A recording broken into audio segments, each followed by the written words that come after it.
Hello, grade 10. Welcome to TLE, Technology and Livelihood Education. So for this year, on your graduating year, we will be learning about handicrafts and fashion accessories.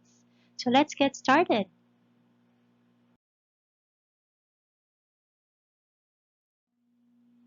Prepare yourself for an enriching learning. So what do you need to know? For this week, we will be learning about history and development of fashion accessories.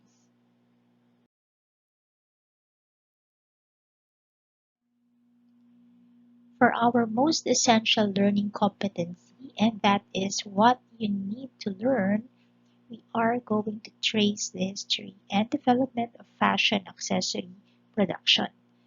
In Tagalog, tuklasin ang pinagsimulan at pag-unlad ng paggawa ng fashion accessories.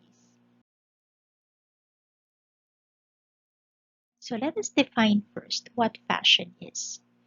Fashion is one way of expressing oneself with confidence. Alam natin ang tungkol sa fashion. Everywhere we go, there is fashion. Kahit tayo, meron tayong sariling fashion. And if we know our own personal fashion, we will be able to express ourselves with confidence. Because the more we fulfill our wants and desires in terms of fashion accessories, the more we feel happy and light, the more confident we become. Diba? Kung gusto mo yung suot-suot mo, confident ka sa sarili mo. Pero kung alam mo naman na hindi bagay sa'yo, medyo parang jahe ka, di ba? Parang mahihiya ka na lumabas o isipin mo parang hindi ka mapakali sa itsura mo. That's why you have to build your own fashion statement, and that is using fashion accessories as one. So now let's learn about the history of fashion accessories. Saan ba nagsimula ang lahat ng ating mga sinusuot, lahat ng ating mga nilalagay sa ating sarili para ma-enhance ang ating pagiging fashionable? Fashionable doesn't have to be like marami kang borloloy o marami kang mga bling-bling dyan. Whatever it is that you are wearing together with your clothes, yun ay fashion accessory. So, let us define or let us first categorize a fashion accessory. It can be categorized into two types. First is that it can be worn, like belts, diba? Earrings, and it can be carried, like yan, bag, o kaya yung mga cane para dun sa mga medyo um, may difficulty sa paglalakad. Or sometimes as fashion na rin yun. Fashion statement na rin yung mga walking sticks or canes. That is why back in the 19th century, fashion accessories became an important part of clothing. So that is when it all started. At that time, fashion accessories represented the economic status of a person. So if you are rich, if you are medyo may kaya sa buhay, then ay medyo expensive or mas talagang mabahaling tingnan yung iyong fashion accessory.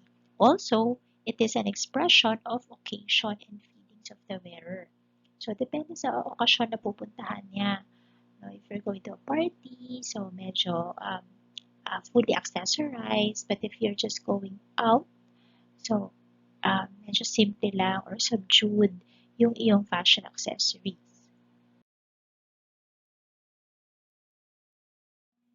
So then, fashion accessories can be characterized as classic, timeless, and trendy.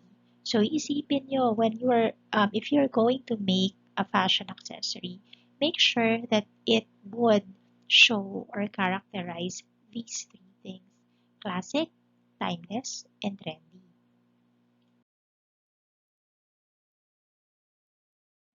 Dito naman sa atin sa Pilipinas, fashion styles of Filipinos largely depend on the culture, nature of community, the weather, and location. Itong apat na to ang importanteng pinagbabasehan ng mga gumagawa ng fashion accessories. So kung ikaw ay taga Ilocos, so ang gamit mong mga materyales ay yung mga nakikita sa Ilocos region. Nature of community naman, kung kayo yung from the tribal region or from not the tribal region but from um, a group of tribes or indigenous community. So, yung klase ng mga fashion accessories nyo would depict or would show the kind of community that you are belonging to. Kung weather naman, syempre, kung malamig o mainit, so syempre, magsusuot ka lagi ng shades or sunglasses, diba? At hindi ka syempre magsusuot ng something na maiinitan ka. And of course, the location. So, depende naman kung nasaan tayong lugar, ay ibinabagay natin ang ating kasuotan at binabagay din natin kung ano yung ating mga fashion accessories. Because we Filipinos believe that these accessories preserve the identity, especially of the native Filipinos, who are quite traditional and deeply attached to their heritage, kagaya ng mga ifugao. Ayan, nakikita nyo dito sa slide, um, sa ating slide, ano? This one. The modern Ifugao youth in their traditional clothing, ganyan sila kaloyal sa kanilang heritage. Also, the Royal Visayan fashion, circa 1800s. So, makikita natin that there are parts in the Philippines that culturally uphold their heritage. Despite emerging technology around the world, there are still Filipinos among us. Or there are, Filipinos among us who still uphold the values and culture that we have inherited from our ancestors.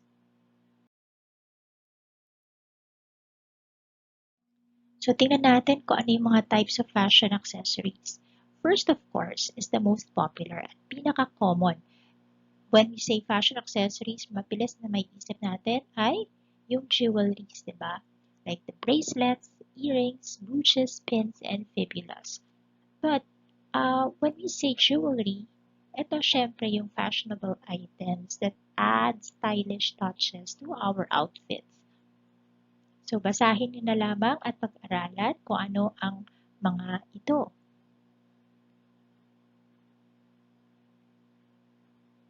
You may pause this video to study and read the different types of jewelry from bracelets to earrings.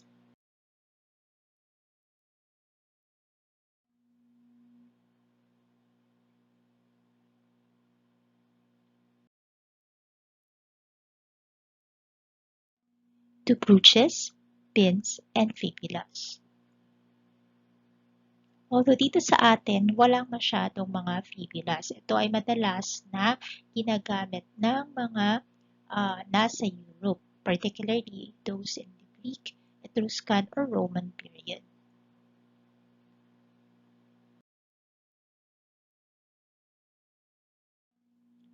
The number 2 fashion accessory na akala natin ay hindi siya accessory, di ba? Pero it is one of the fashion accessories, both serving a practical function dahil kailangan natin ng protection para sa ating mga paa and also as a stylish fashion accessory. So yan ang footwear. So basahin ng mabuti kung ano-ano ang mga klase ng sapatos mula noong 19th century. At tingnan natin, isipin nyo rin kung ito pa rin ba ay uso o ginagamit ngayong panahon na to. Again, you may pause this video to study more.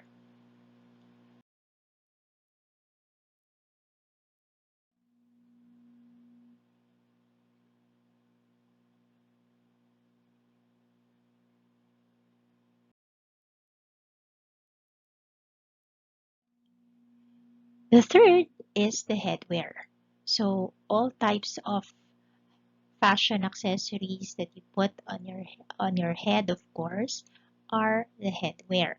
So they like the footwear, are also serving a functional and fashionable um, purpose.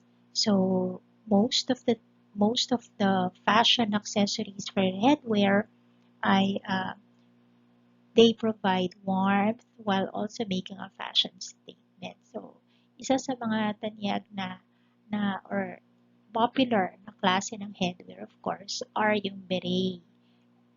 That was during the 19th century, actually. Okay. Pang-apat naman ay yung hand coverings. So, when we say hand coverings, of course, very synonymous dyan yung gloves.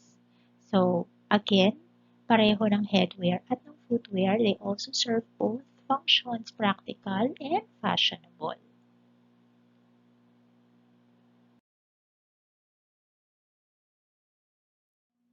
Number 5 on the list are the finishing touches. Ano kaya to?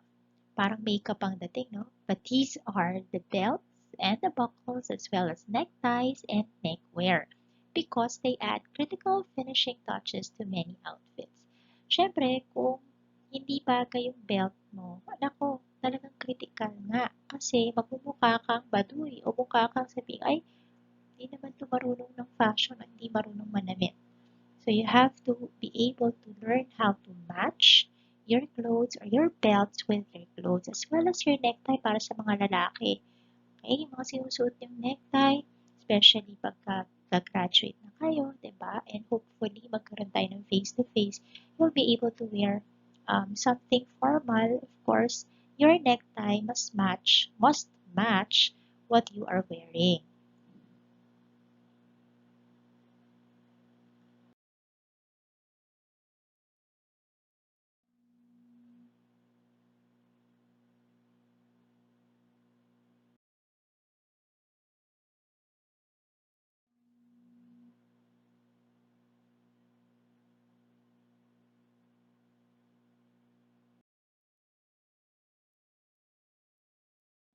And last but not the least are the walking aids. So kaya nga nung sinabi ko kanina, dito nagpo-fall ang canes and walking sticks that have been long used for some time already. And again, just like the other fashion accessories, uh, meron tong dalawang klase ng purpose. First is for practical or sinasabi nga dito na medical necessity. Yun yung sinasabi ko kanina na pagka ikaw ay merong difficulty in walking, of course, you would need a walking aid. But if you just want it for fashion, no, of course, to make it more elegant or medyo sophisticated and the thing, walking aids are also good. So during their heyday, when you say heyday, ito yung mga kasagsagan ng kanilang popularity. Fashion canes, whether decorative or purposeful, were governed by specific rules and etiquette. So, hindi pala to basta-basta mo pwedeng gamitin sa labas. That was during um, the time na very popular pa siya. So, sabi dito, canes cannot be used on Sundays or holidays, nor brought on a visit to a dignitary or member of the royal family. Yan yung mga sa mga hari, reyna, ganyan. Given the cane's connotation of authority and rank, and its capacity to conceal a weapon. So, ayan, di ba? I don't know kung meron kayong mga napapanood na movies na kung saan yung cane, eh meron pala nakatago na spear or something or sharp object doon sa spear, di ba? So that's why it's prohibited or it was prohibited then to bring canes when going to royal visits, ganyan, because it might um, uh, uh, purpose danger, no? Baka isipin nila, ay, teka, meron balak to, no? And also, yung connotation of authority. Kasi when you're holding a cane or carrying a cane, parang of course, you feel confident nga. Diba sabi nga natin, fashion brings out the confidence in you. And especially if you're holding a cane or carrying a cane, parang may sense of authority. And pag umaattend ng royal gatherings, no, or mga dignitary functions, if you are higher, if you are mas mababa ka dun sa binibisita mo, it wouldn't look appropriate. Okay? Kasi kailangan, syempre, yung bibisitahin mo, kaya nga dignitaries, mas mataas sa'yo yung pinupuntahan mo. Okay? And to show respect. So that was then. So fashion accessories have continuously evolved since then. So kaya nga nasabi ko, like yung mga walking sticks, hindi na siya ganun na may restrictions. If during the olden times, only a few can wear accessories, it is totally different now. Anybody can wear it, even babies, diba? Whether you are young or old, girl or boy, you can patronize the kind of fashion accessories that you want. Either you came from upper class family or not, you can choose the accessories that would suit your own fashion style. The wide variety of materials are available nowadays in the market, from the cheapest in price to the most expensive. Take your pick.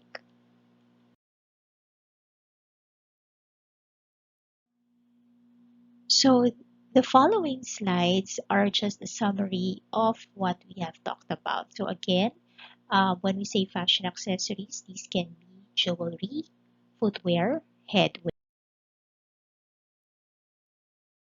coverings, finishing touches, and walking aids.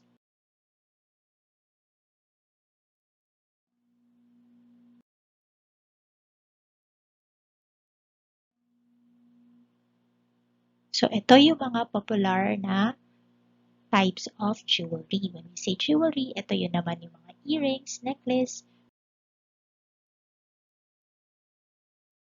and brooch.